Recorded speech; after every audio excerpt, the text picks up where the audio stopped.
noches. El Señor les bendiga, hermanos. Bienvenidos a la casa del Señor, donde los miércoles y los sábados estamos congregándonos para estudiar la palabra de Dios. Como decía el hermano Víctor, tenemos una bonita asistencia esta noche aquí, y también sabemos que allí en la televisión posiblemente hayan muchas personas que están mirándonos, como sabemos con seguridad que lo hay allá en San Antonio, Texas, a través del internet y en algún otro lugar. Así que a todos los que nos están mirando en esas plataformas, el Señor les bendiga y gracias por estar aquí con nosotros. Queremos, hermanos, también extender una bienvenida muy especial a los que están como visitantes. Veo allí a nuestra hermanita, usted hermana, su nombre. Elena. La hermana Elena con su hijita. ¿Cuántos le dan la bienvenida a la hermana? Bienvenida. Nos da mucho gusto tenerle aquí con nosotros. Y luego más atrás tenemos allá a nuestro hermano José Matías Martínez, mi concuño, que ha dejado el frío de Canadá para venir aquí a visitarnos. ¿Cuántos le damos la bienvenida a él también? Él está viviendo en Canadá y está visitándonos aquí con mi cuñada. Así que vamos a disfrutar de su estadía aquí por unas 3 semanas. Aunque ya me lo llevo para Nuevo México, allá a un campamento que hay este fin de semana, y a bautizar también. A 40 grados está la temperatura, dicen allá en la noche. Así que vamos a ir a aguantar un poquito de frillito, pero vamos a ir a bautizar allá a 2 personas que también están listas. Y el siguiente sábado, como dijo el hermano Víctor, aquí la fiesta va a estar muy bonita. Los de Quilín traen una persona para bautizar, Houston trae otra persona para bautizar, y las que están aquí, que estoy seguro que no me han dicho, pero ya he oído de que por lo menos hay unos 4 o 5 que quieren bautizarse. Así que vamos a tener una bonita cosecha dentro de 2 sábados aquí en la iglesia. No debemos, hermanos, faltar el próximo sábado a la reunión, a la convocatoria que Dios nos hace cada sábado. Ustedes saben que el Señor, así como tiene una cita para nosotros los miércoles, también la tiene el sábado, y no debemos perdernos esa cita. Usted no debe dejar por nada del mundo de venir a la iglesia, a menos que esté enfermo, ¿verdad? Pero yo le animo para que el sábado no falte y esté aquí para adorar al Señor y así crecer en su vida espiritual. Bueno, vamos entonces a lo que hemos venido hoy. Ahí está nuestra bienvenida que siempre damos. Bienvenido al Seminario de Profecías Bíblicas. Hoy continuamos. Tengo problemas, no sé si es la batería la que me está ya fallando aquí con esto. Ahí está. Hoy continuamos con la última visión de Daniel en su parte número 9. Recuerden que esta última visión de Daniel aparece en el capítulo 10, 11 y 12. Y ya llevamos varias sesiones de estudio solo en el capítulo 11, donde hemos dado tanta atención al enigmático rey del norte. Ese rey del norte que por mucho tiempo lo fue la Roma imperial, pero que últimamente lo es la Roma papal. La manera como se dio esa transición ya fue objeto de estudio anteriormente. Así que en esta última visión de Daniel, en la parte número 9, a manera de repaso, quisiera mostrar cómo me sigue fallando, yo creo que es la batería. Mejor le vamos a hacer aquí con la mano.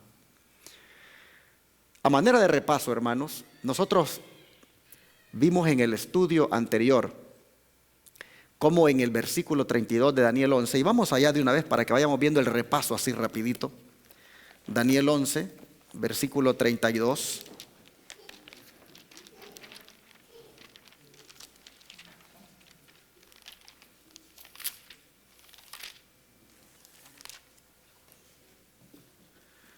Gracias.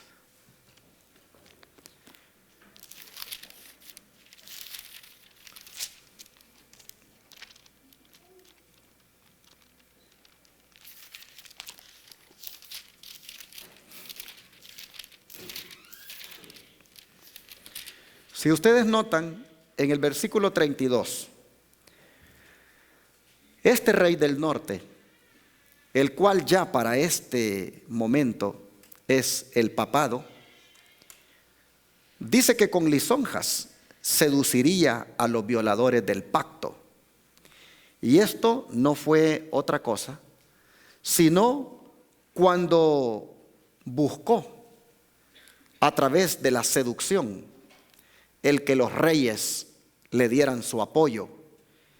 Y como estos y otras personas más abandonaron las enseñanzas puras y santas de la palabra de Dios, dándole más estima a los decretos papales y a las decisiones de los concilios, a las tradiciones humanas y a las costumbres paganas.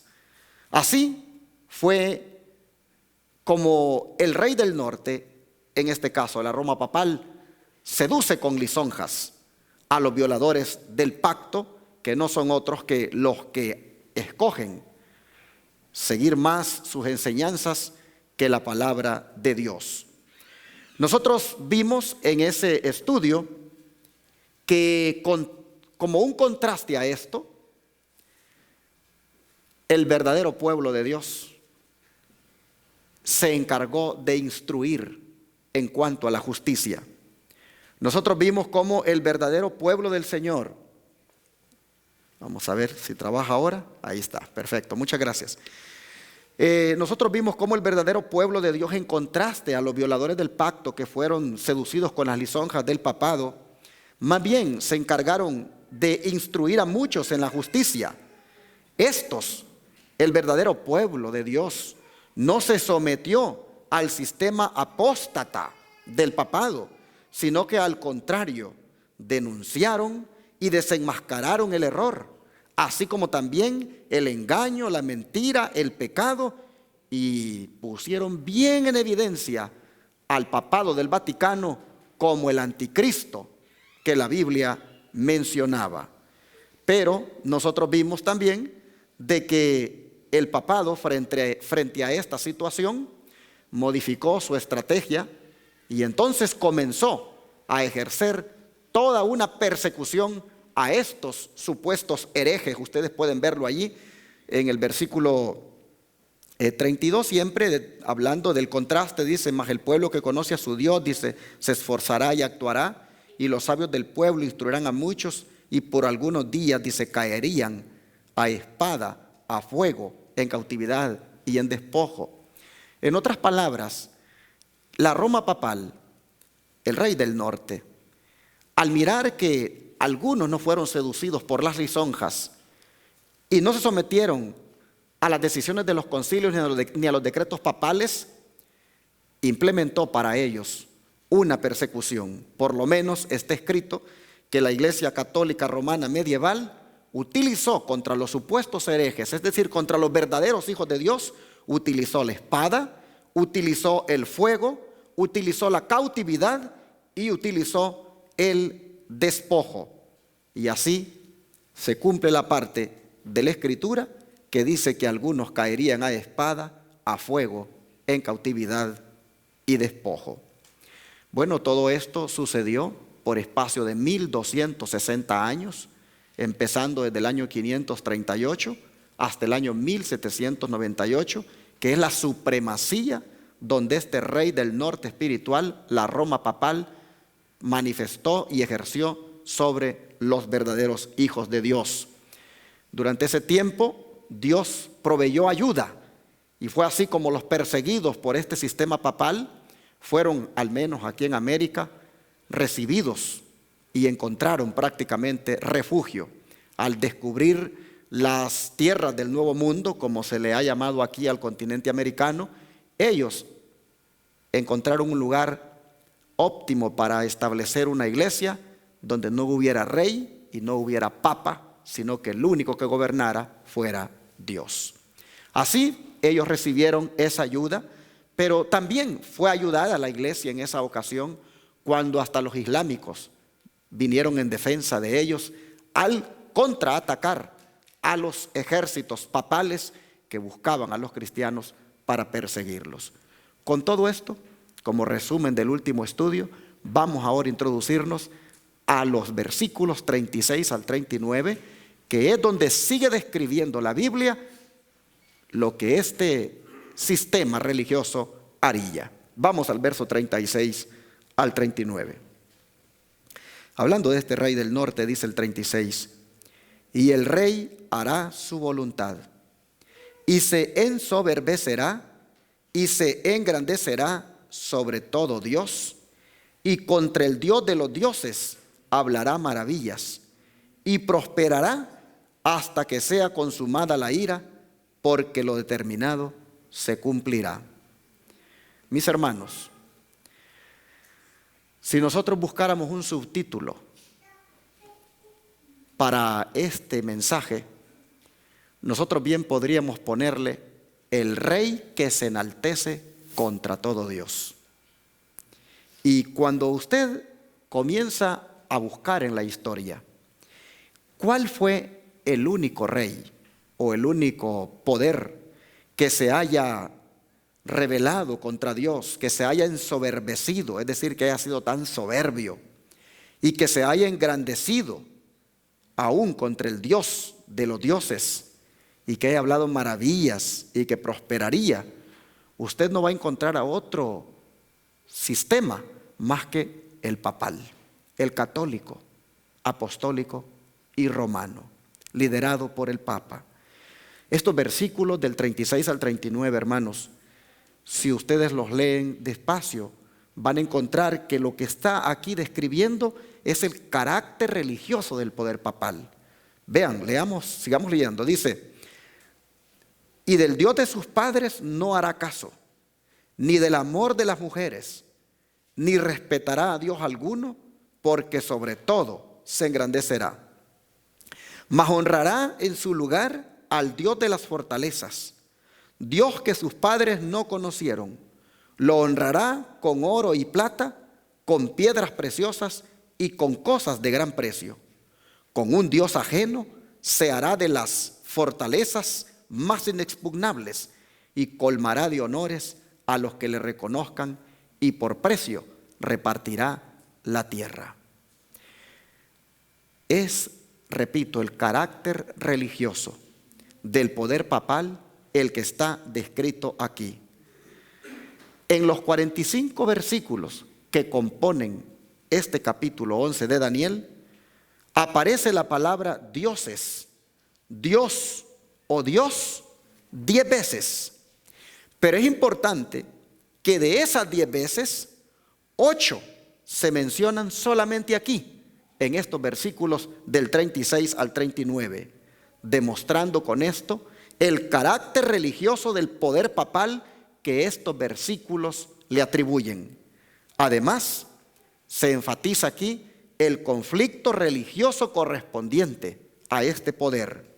Estos versículos están describiendo la autoexaltación de Roma y sus blasfemias, como lo vamos a ver en unos momentos. Miremos en detalle el versículo 36. Dice que este rey haría su voluntad y que se ensoberbecería, se engrandecería sobre todo Dios, y contra el Dios de los dioses hablaría maravillas y prosperaría, y que todo esto lo haría hasta que sea consumada la ira, porque lo determinado se va a cumplir. Bueno, empecemos por analizar esta parte que dice que el rey haría su voluntad. No podemos aplicarle estas palabras a otro sistema más que al papal, porque es precisamente en otro versículo anterior que estudiamos, y específicamente en el versículo 16, cuando habla de la Roma imperial, nos dice que también haría su voluntad. ¿Qué les parece si buscamos para atrás en el versículo 16? Hablando de el imperio romano, dice que vendría contra él y haría ¿qué cosa? Su voluntad. Y cuando usted lee los versículos 28 y 30, cuando ya ha hecho la transición la Roma imperial a la Roma papal, vea lo que dice. Versículo 28 y 30 dice: y volverá a su tierra con gran riqueza, y su corazón será contra el pacto santo. Y nuevamente vean, hará su voluntad y volverá a su tierra. Al tiempo señalado volverá al sur, mas no será la postrera venida como la primera, porque vendrán contra él naves de Quitín, y él se contristará y volverá y se enojará contra el pacto santo, y hará según su voluntad. Volverá pues y se entenderá con los que abandonen el santo pacto. Vean ustedes la característica de Roma. Es siempre hacer su voluntad. De manera que cuando leemos en el versículo 36 de que otra vez hará su voluntad, y nosotros sabemos que esto ya es en la Roma papal, lo único que podemos nosotros concluir con esto es que se cumplen aquellas palabras de la mensajera del Señor que dice: Roma nunca cambia. Todo el tiempo ha sido de hacer su voluntad y no la voluntad de Dios. Pero sigamos leyendo, porque dice que este poder, la Roma papal, se ensoberbece y se engrandece sobremanera. ¿Qué significa de que se ensoberbece y se engrandece? Bueno, sinónimos de la soberbia son la arrogancia, la altivez y el orgullo. Y justamente ese ha sido el carácter de la Roma papal, que ha demostrado, el texto dice que lo hace sobre todo Dios. Y sí, al eliminar a las tribus bárbaras con toda y su idolatría, al eliminar a las tribus bárbaras que le eran hostiles con todo y su paganismo, estaba envalentonándose contra todo Dios. Pero no solamente eso, dice también que lo haría con el Dios Todopoderoso. Hermanos, esta parte que dice que se engrandece, ustedes van a encontrar cómo en relación con los otros imperios que ya se estudiaron, van a encontrar ustedes cómo va en un grado superlativo esa palabra engrandecer. Recuerden que antes del imperio romano estuvo el imperio griego, y antes del imperio griego estuvo el imperio medo-persa. Vean ustedes cómo esta palabra engrandecer va en un grado superlativo en cada uno de estos imperios. Vayamos, por ejemplo, al versículo, mejor dicho, al capítulo 8 de Daniel. Ustedes van a ver en el versículo 4 lo que dice allí del imperio medo-persa. Dejen Daniel 11, porque ya regresaremos. Y aquí ustedes ven que dice: vi que el carnero hería con los cuernos al poniente, al norte y al sur, y que ninguna bestia podía parar delante de él, ni había quien escapase de su poder, y hacía conforme a su voluntad y se engrandecía. Noten, del imperio medo-persa dice que se engrandecía. Pero vean ustedes el grado superlativo con el imperio griego. Esta expresión, Daniel 8:8. En el verso 8, cuando ya le toca hablar del imperio griego, dice: y el macho cabrillo se engrandeció sobremanera. Noten la diferencia. El imperio persa se engrandece nada más, pero el imperio griego se engrandece sobremanera. Pero cuando llega a la Roma papal, es decir, al cuerno pequeño, vea usted lo que dice, versículo 10 y 11. Y se engrandeció hasta el ejército del cielo, y parte del ejército de las estrellas echó por tierra y las pisoteó. Aún se engrandeció contra el príncipe de los ejércitos, y por él fue quitado el continuo sacrificio, y el lugar de su santuario fue echado por tierra. Ven ustedes el engrandecer de la Roma papal, que es en un grado superlativo enorme en comparación con el engrandecimiento en sobremanera de los griegos y el engrandecimiento nada más de los persas. Así que nosotros vemos que definitivamente esta descripción solo puede aplicarse al papado.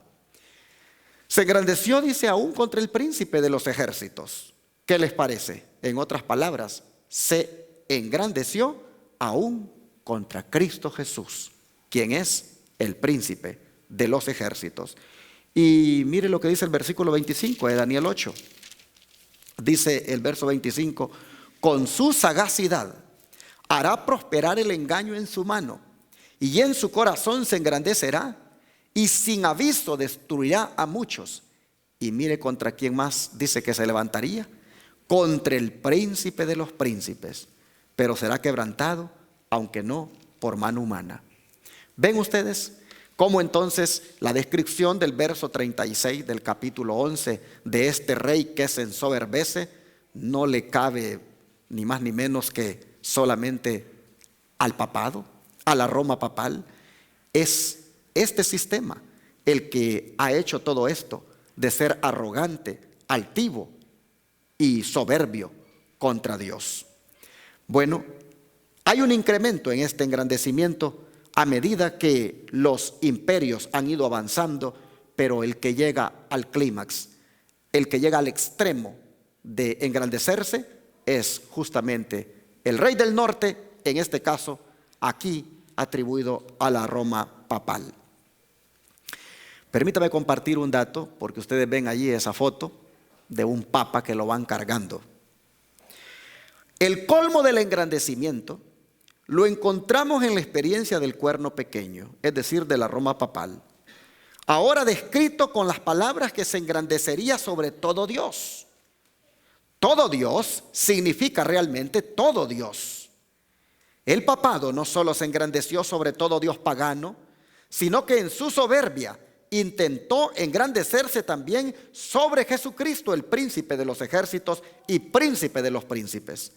El papado ha manifestado ese carácter desde que recibió el título de cabeza de las santas iglesias de parte del emperador católico romano Justiniano en el año 533. Es más, se ha dicho de la religión de Roma oriental, la cual estaba bajo la dirección de los patriarcas, que también se le llegó a conocer como la Iglesia Ortodoxa Oriental, que ésta nunca quiso reconocer al Papa de la Roma Occidental. Y esa fue una de las razones por la que hubo a lo largo de la historia una gran división entre ambas iglesias católicas, tanto la de Occidente como la de Oriente, hasta recientemente que en Cuba se encontraron ambos, el patriarca de la Iglesia Oriental con el papado de la Iglesia Occidental, y se abrazaron, y allí dando a entender que se están reconciliando. Hermanos, ha habido siempre una tendencia del papado a ser el grande, a ser el único. Yo tengo unos datos aquí que compartir con ustedes sobre el ecumenismo. Hay personas que ni entienden lo que significa ecumenismo. Ecumenismo no es otra cosa, hermanos, que el nombre que se le ha dado a la unificación de las iglesias, a tratar de que todas se unan bajo la bandera de Roma. El ecumenismo ha sido promovido por el Concilio Vaticano. Permítanme compartir unos datos. El Concilio Vaticano II, que duró del año 1962 a 1965, comenzó a cambiar el lenguaje. Y en vez de llamar herejes a los protestantes, comenzó a llamarlos hermanos separados. ¿Por qué lo hizo? Para que en alguna manera sintieran la necesidad de regresar. Y ha habido intentos desde entonces de parte del papado a que todos los hermanos separados regresen a casa, que todos retornen a la única iglesia verdadera y al Papa como centro de unidad. Las prerrogativas papales se hallan firmemente declaradas en el decreto, con su énfasis en la institución, la perpetuidad, el poder y la naturaleza de la sagrada primacía del romano pontífice y de su infalible magisterio. Las definiciones papales no necesitan aprobación ajena y carecen de apelación ante cualquier otro tribunal. La autoridad e infalibilidad del colegio episcopal está limitada por la disposición de que nunca pueden funcionar sin ninguna otra cabeza que no sea el Papa. El decreto sobre ecumenismo considera las posibilidades de reunión desde el punto de vista de una firme insistencia en la tradicional pretensión de Roma de ser la única iglesia verdadera. Únicamente, dice la Iglesia Católica, únicamente mediante la católica Iglesia de Cristo, el universal auxilio para la salvación, pueden alcanzarse los medios de salvación en toda su plenitud. A las demás iglesias, si bien defectuosas desde el punto de vista de Roma, se las considera como poseedoras de algunos elementos de la verdad católica. El bautismo establece un lazo de unidad que se espera evolucione hasta transformarse en una unidad plenamente integrada y en un final retorno a la unidad que solamente Roma posee. Esto lo he leído del Diccionario de Historia de la Iglesia en las páginas 1053 a 1055. Pero en la Wikipedia, que está en el internet, ahí encontramos la definición de la palabra ecumenismo. Dice: ecumenismo es la tendencia o movimiento que busca la restauración de la unidad de los cristianos, es decir, la unidad de las distintas confesiones religiosas cristianas históricas separadas desde los grandes cismas.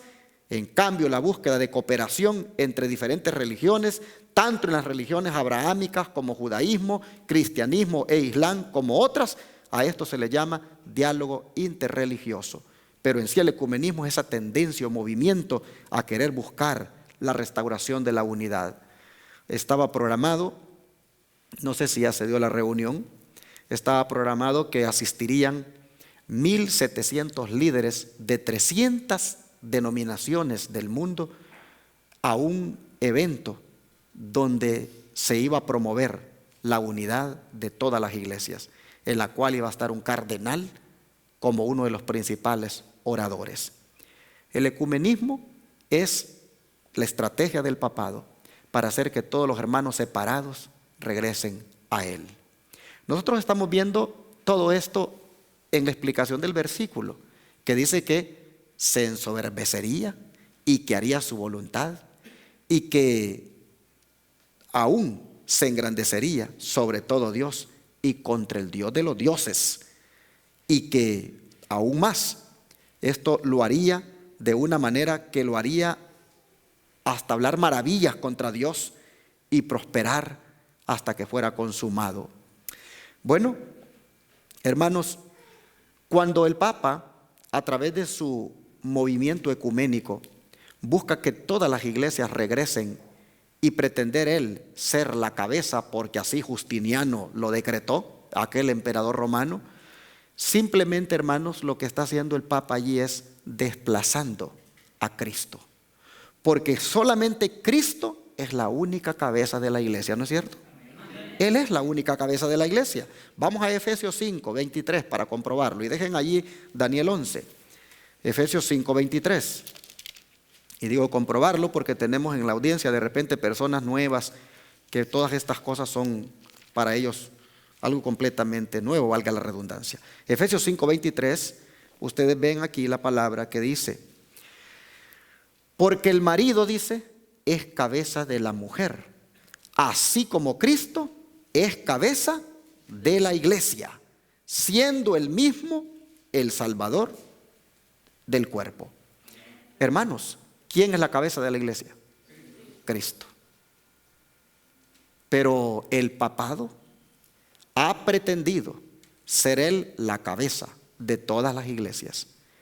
Y al buscar con el movimiento ecuménico que todas regresen, es para que todas reconozcan a él como la cabeza. Pero solamente Cristo es la cabeza de la iglesia. 1 Corintios 11:3, otro versículo que nos permite entender más esto que estamos diciendo.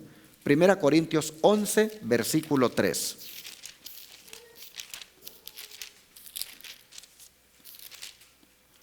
Aquí encontramos la palabra que dice: pero quiero que sepáis que Cristo es la cabeza de todo varón, y el varón es la cabeza de la mujer, y Dios es la cabeza de Cristo.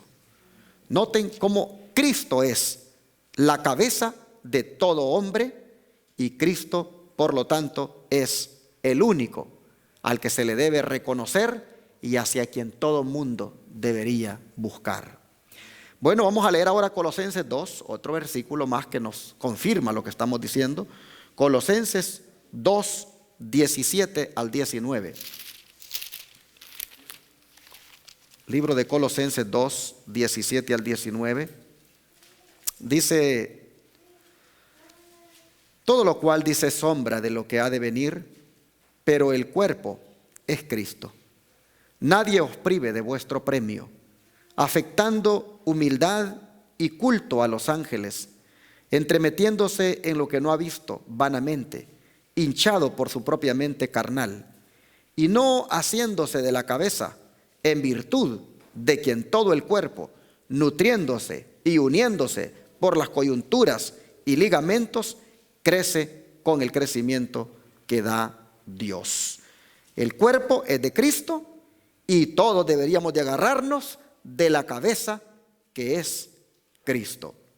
Hermanos, todo esto es completamente contrario a lo que el papado siempre ha estado pretendiendo. Sin embargo, vamos otra vez allá a Daniel 11, porque hay algo que este rey hace, este rey del norte. Dice: el rey desearía su voluntad, se ensoberbecería, se engrandecería contra todo Dios y contra el Dios de los dioses hablaría maravillas y prosperaría hasta que sea consumada la ira, porque lo determinado se cumplirá. Hermanos, Roma ha estado de otra manera ensoberbeciéndose, engrandeciéndose sobre Dios con las blasfemias que ha estado hablando a lo largo de la historia. Dice que hablaría contra el Dios de los dioses y hablaría maravillas. Pregunto, hermanos, ¿quién es el Dios de los dioses? El único Dios verdadero, a quien usted y yo adoramos. Pues contra él dice que hablaría maravillas, contra el Creador de los cielos y de la tierra. Hermanos, el papado se ha autoproclamado Dios aquí en la tierra, y de esa manera ha usurpado y ha hablado maravillas, es decir, barbaridades contra el Dios de los cielos. Nosotros vimos cuando estudiamos lo del cuerno pequeño, como ese cuerno dice que cuando salió era pequeñito al principio, pero tenía una boca que qué cosa, que hablaba grandes cosas, y tenía ojos, y también las palabras que salían de su boca eran palabras contra el Altísimo. Y Juan ve mirar al mismo poder en el Apocalipsis. En una visión él dice: yo vi subir, dice, del mar una bestia que tenía, dice Juan, 7 cabezas, y sobre sus cabezas un nombre blasfemo, y se le dio boca, dice, que hablaba grandes cosas y blasfemias, y se le dio autoridad para actuar 42 meses, y abrió, dice, su boca en blasfemias contra Dios, para blasfemar de su nombre, de su tabernáculo y de los que moran en el cielo. Juan ve el mismo poder que ve Daniel, y lo ve precisamente blasfemando contra Dios. En esta foto que les voy a presentar, ustedes pueden ver una de las grandes blasfemias. Aquí nosotros miramos al Papa y todas esas personas de rodillas frente a él, y de esa manera poniéndose en lugar de Dios aquí en la tierra. Vamos a leer Juan 10, versículos 32 y 33, que corrobora lo que estoy diciendo en relación con esta fotografía. Juan 10, versículos 32 y 33.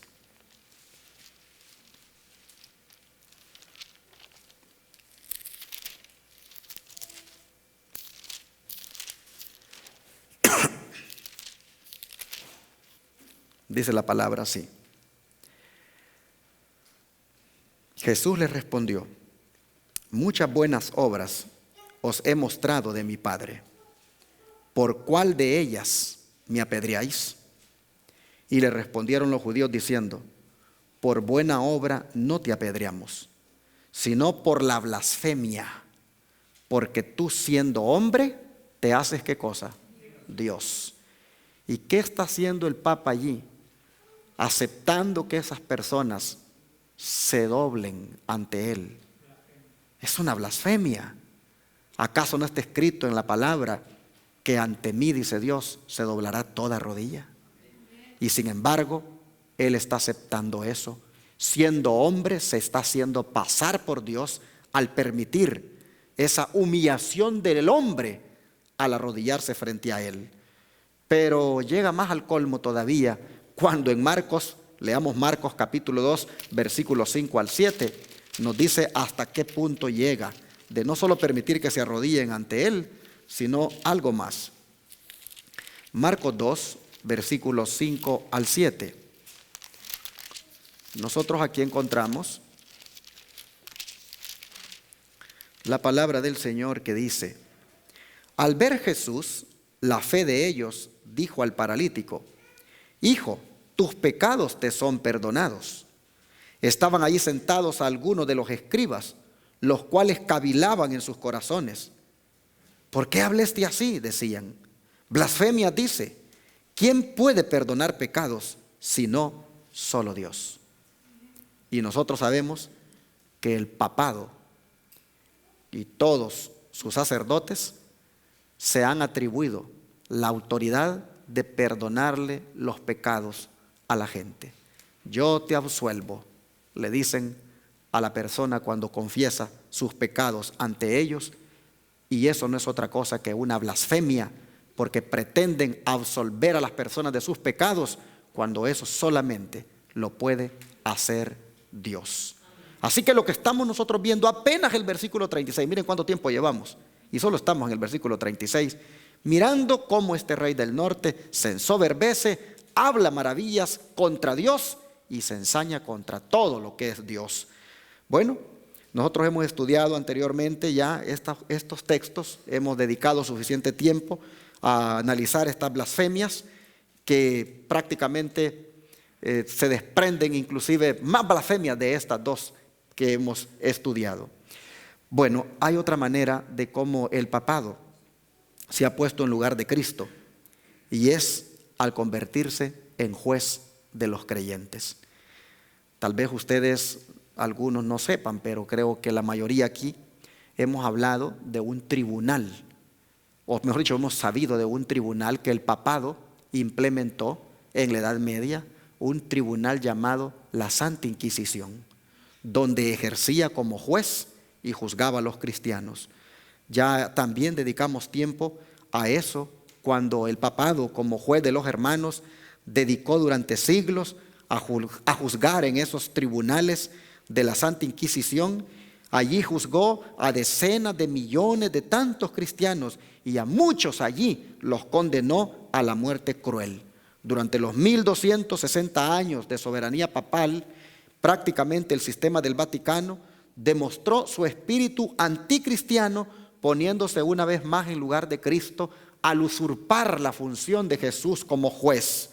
Pues la Biblia dice que Jesús es el juez y que todo el juicio le ha sido entregado a Él.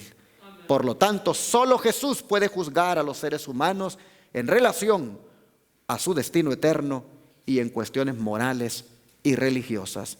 Y sin embargo, el papado usurpó esa función en la Edad Media con ese tribunal llamado la Inquisición, donde tanta gente sufrió.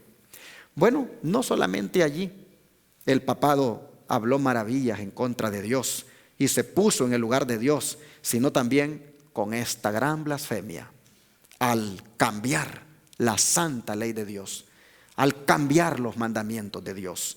Voy a leer algunos datos aquí que me gustaría que les pongan atención.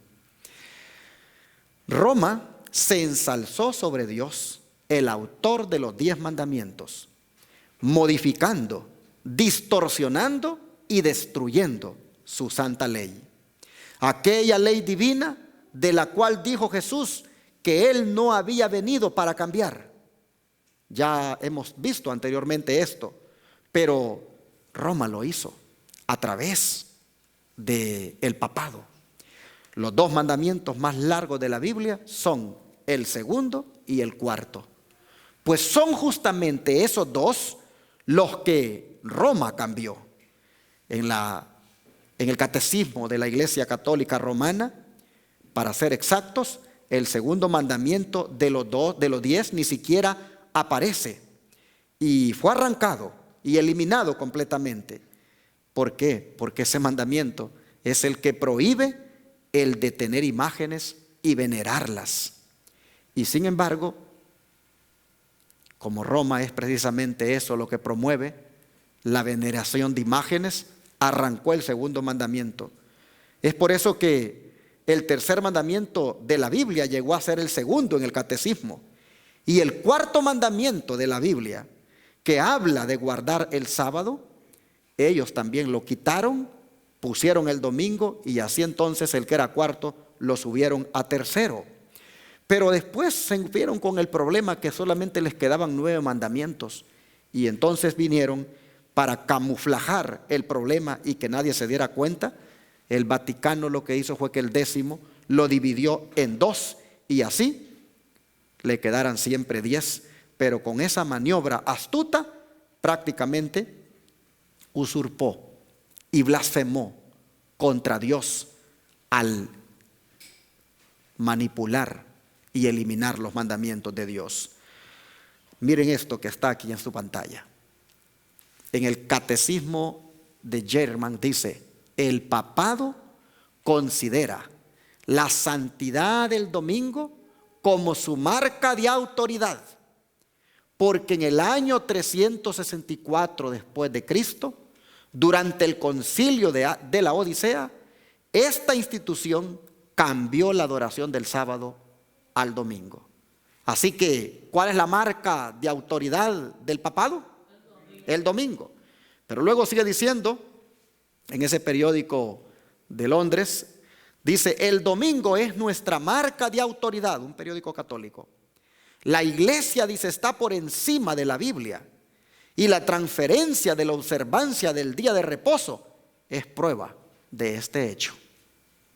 ¿Qué les parece? La iglesia está por encima de ¿qué cosa? De la Biblia. Y una prueba de eso es que ha quitado el sábado como el verdadero día de reposo y ha puesto el domingo.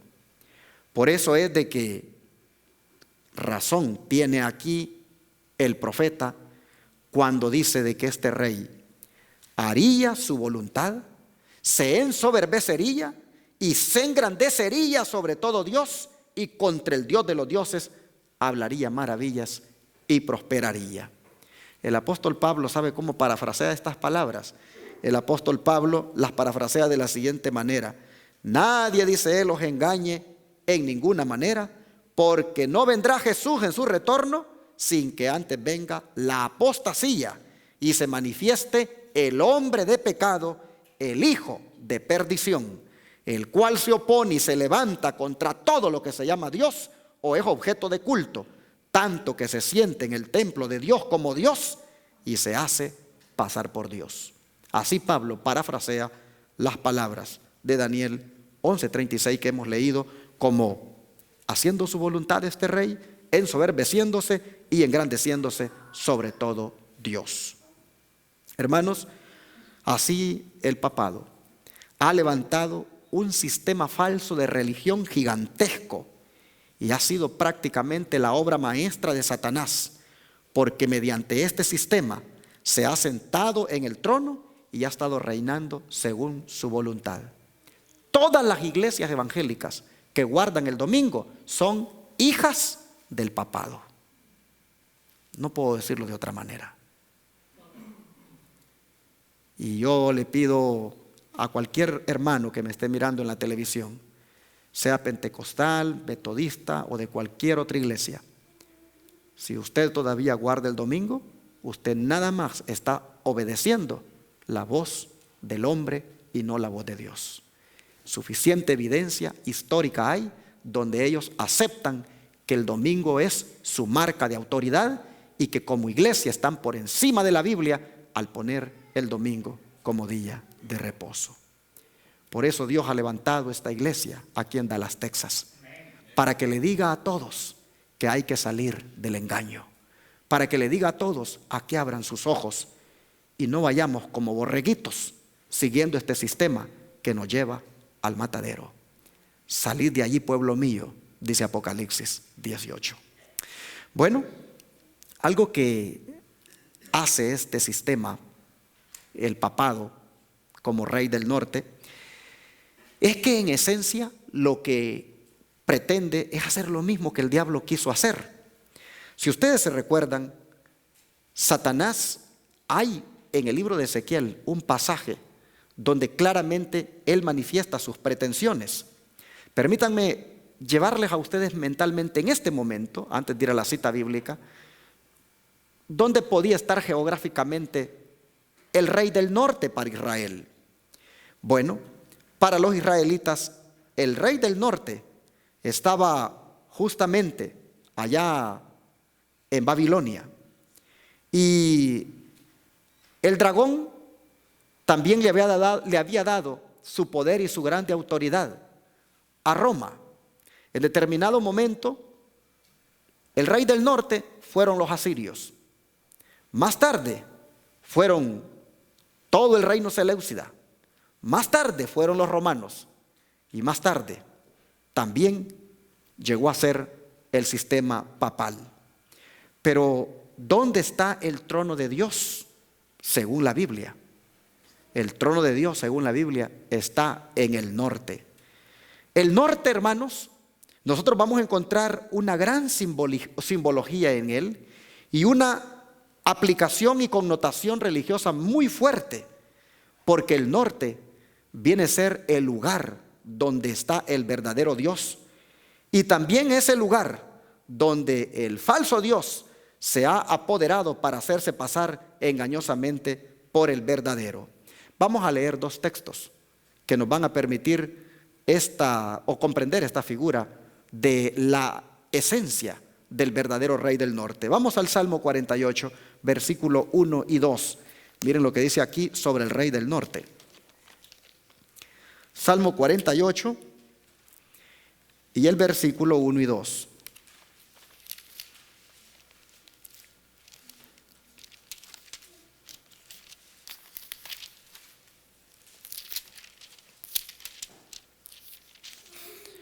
La palabra del Señor nos dice aquí: oíd esto, pueblos todos, escuchad, habitantes todos del mundo, así los plebeyos como los nobles, el rico y el pobre, juntamente.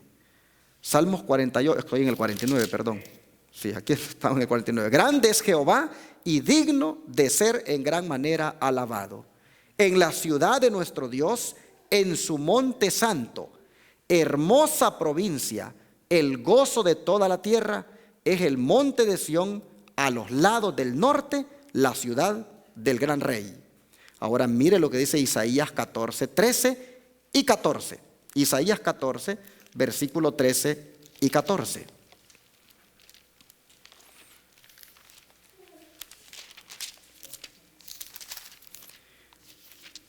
Isaías 14, versículo 13 y 14. Aquí dice: tú que decías en tu corazón, subiré al cielo, en lo alto, junto a las estrellas de Dios, levantaré mi trono, y en el monte del testimonio me sentaré a los lados del norte. Sobre las alturas de las nubes subiré y seré semejante al Altísimo. Si ustedes hacen una comparación de este texto con el anterior, está hablando de la ciudad de nuestro Dios, dice, en un monte santo, decía el primero, una hermosa provincia que es el gozo de toda la tierra, es el monte de Sión a los lados del norte. Pero cuando ya habla de Satanás aquí en Isaías 14, él dice que decía en su corazón que subiría al cielo en lo alto junto a las estrellas de Dios, levantaría su trono en el monte del testimonio y a los lados del norte. Allí él buscaba ser semejante al Altísimo. Así que lo que el papado en esencia está haciendo al usurpar los atributos que solo a Dios le pertenecen es prácticamente hacer lo mismo que Satanás todo el tiempo ha querido hacer, que es sustituir a Dios. El verdadero trono de Dios está en el norte. Y también Babilonia estaba en el norte. Y desde la perspectiva del pueblo de Dios, según la mitología cananaíta, también Baal reinaba y moraba en el norte. Pero la intención del diablo siempre fue la misma: usurpar el trono de Dios. Lo intentó arriba en los cielos y ahora lo vuelve a intentar aquí abajo en la tierra mediante este sistema anticristiano llamado sistema papal. Roma papal es el anticristo y es el rival directo del verdadero Dios. Pero hay algo más que dice el versículo 36 de Daniel 11. Vamos a verlo otra vez. Y es que dice que no solamente haría su voluntad este rey, no solamente dice que se ensoberbecería, no solamente dice que se engrandecería contra todo Dios y contra todo el Dios de los dioses, hablaría maravillas, sino que también dice ¿qué cosa? Prosperaría. Hermanos, uno no puede ser irresponsable en decir esto se aplica a Roma.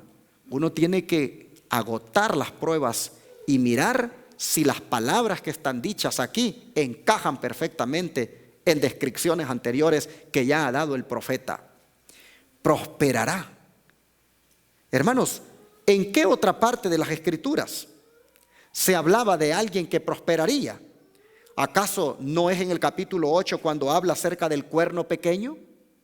¿Quién de los reformadores no supo que el cuerno pequeño era el papado? Y sin embargo allí en Daniel 8 dice las palabras que aquí en Daniel 11 se está diciendo de prosperar. En Daniel 8, lo voy a leer, pero bueno, vamos, estamos aquí mismo en Daniel, busquen ustedes allí, Daniel 8, versículo 12, y luego el versículo 24 y 25. Dice el versículo 12, hablando de este cuerno, dice: el macho cabrillo se engrandeció sobremanera. Perdón, versículo 12, vamos al leer, estoy leyendo el 8, el 12. Y a causa de la prevaricación le fue entregado el ejército junto con el continuo sacrificio, y echó por tierra la verdad e hizo cuanto quiso y prosperó. Noten la palabra prosperar aplicada al cuerno pequeño. Ahora vea el verso 24 y 25. Estos dos versículos dicen así: y su poder se fortalecerá, mas no con fuerza propia, y causará grandes ruinas, y prosperará, y hará arbitrariamente, y destruirá a los fuertes y al pueblo de los santos. Con su sagacidad hará prosperar, note usted, hará prosperar el engaño en su mano, y en su corazón se engrandecerá, y sin aviso destruirá a muchos, y se levantará contra el príncipe de los príncipes, pero será quebrantado, aunque no por mano humana. Vea usted, cuando en Daniel 11 se nos habla de este rey que prosperaría, Daniel 8 ya nos ha dicho que el que prosperaría no era otro que el cuerno pequeño. Así que estos versículos nos dan todo el respaldo bíblico para decir de que estamos hablando del mismo sistema y no estamos diciendo en una forma antojadiza e irresponsable de que realmente ellos son el rey del norte solo por decir, sino que tenemos suficientes pruebas. Dice que se engrandecería. Vale la pena mencionar en este contexto que eso significaría usurpar el trono de Dios, haciéndose pasar por Dios. Bueno, pero también se habla aquí, en este versículo, del momento de la caída de Roma. Si ustedes ven, este verso 36, dice que prosperaría hasta que fuera, dice, consumada la ira. Daniel 11:36. Hasta que fuera consumada la ira, porque lo determinado se cumplirá. Hermanos, aquí el profeta lo que está diciendo es que este sistema político religioso llamado Roma papal, rey del norte en este tiempo, tendrá su fin. Dice que va a permanecer hasta que sea consumada la ira, porque lo que está determinado se va a cumplir. ¿Y cuándo es que se va a consumar la ira? Bueno, vamos a Apocalipsis. Vamos a leer Apocalipsis 15:1, que ahí es donde nos dice cuándo es que se va a consumar la ira. Dejen ahí la marquita en Daniel 11 y vamos a Apocalipsis capítulo 15 y el versículo 1.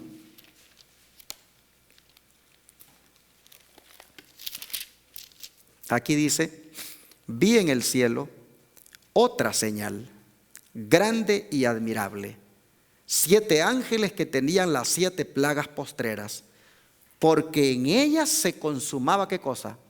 La ira de Dios. En otras palabras, hermanos, es cuando las plagas comiencen a caer, es entonces que le llegará al papado su final. Es entonces cuando el rey del norte, lo determinado para él, se va a cumplir. Porque el versículo 36 dice que hace todo esto hasta que sea consumada la ira. Y Apocalipsis nos dice que la ira que va a ser consumada es la ira de Dios cuando las plagas sean derramadas. De esta manera, hermanos, lo determinado se va a cumplir al pie de la letra, porque Dios lo ha declarado. Y lo que Dios declara se cumple al pie de la letra. Bueno, lo que ha sido determinado en varios lugares de las profecías de Daniel es que esta potencia opositora al Dios creador de los cielos y de la tierra, y que usurpa su trono, será finalmente consumado por la ira divina. Pero mientras tanto, mientras no llegue ese día, él continúa con su actitud y con sus engaños. Pues ve ahora lo que dice el versículo 37. Por fin vamos a pasar del 36 y vamos al 37. Mire lo que dice de este rey del norte llamado el papado. Del Dios de sus padres no hará caso,